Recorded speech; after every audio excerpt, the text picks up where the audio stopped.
Hello friends. Welcome to Guru Destiny. Today's topic is very compact. Reason to upload this video is this topic, or we can say concept, is quite old.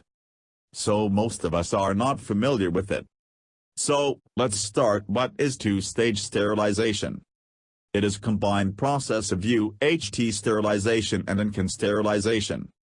In previous day, when PET bottles were not invented or not in use, the glass bottles, glass jar and cans were not possible to fill in sterile condition.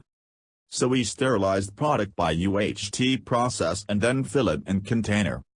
Once filling was done, we used to sterilized filled can by batch sterilization, or we can say in container sterilization.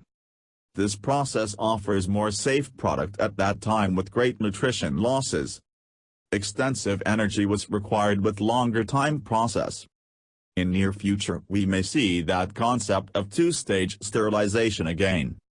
But this time UHT may be coupled with some other technique like membrane sterilization or centrifugal sterilization or something else. Let's wait what will time brings to us. Thank you for watching.